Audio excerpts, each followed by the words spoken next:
Surat bogus doctor certificate કૌભાંડ મામલે રાજકીય માહોલમાં ગરમાવો. આરોપી રસેશ ગુજરાતીનું કોંગ્રેસ સાથે કનેક્શન હોવાનો ભાજપનો ગંભીર આરોપ. ગૃહ રાજ્યમંત્રી હર્ષ સંઘવીએ કહ્યું, ખોટી ડિગ્રીનો ધંધો કરનારને નહીં છોડાય.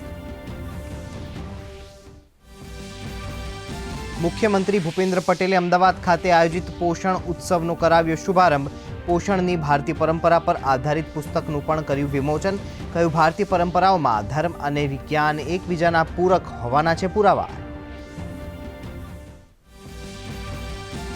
રાજ્યભરમાં આજથી રવિ કૃષિ મહોત્સવ 2024નો પ્રારંભ. મુખ્યમંત્રીએ કહ્યું, ટૂંક સમયમાં સમગ્ર રાજ્યના ખેડૂતોને દિવસે પણ મળશે વીજળી. કાર્યક્રમમાં 12 જેટલા સરદાર પટેલ કૃષિ સંશોધન પુરસ્કાર અને શ્રેષ્ઠ પશુપાલક એવોર્ડ કરાયા વિતરિત.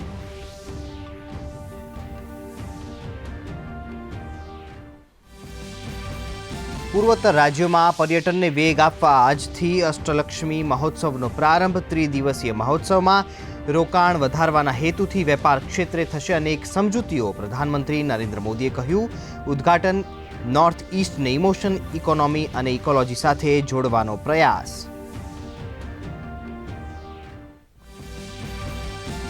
બાંગ્લાદેશમાં લઘુમતી સામે હિંસા વિરુદ્ધ વિદેશ મંત્રાલયનું નિવેદન. કહ્યું, બાંગ્લાદેશની સ્થિતિ પર અમારી નજર.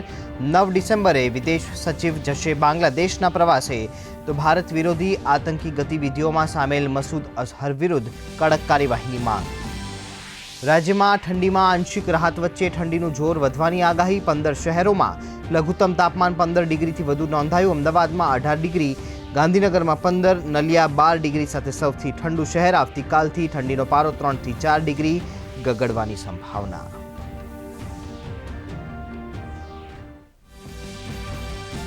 સુરતના ઓલપાડનો 35 વર્ષીય યુવાન અન્ય યુવાનો માટે બન્યો પ્રેરણા સ્ત્રોત.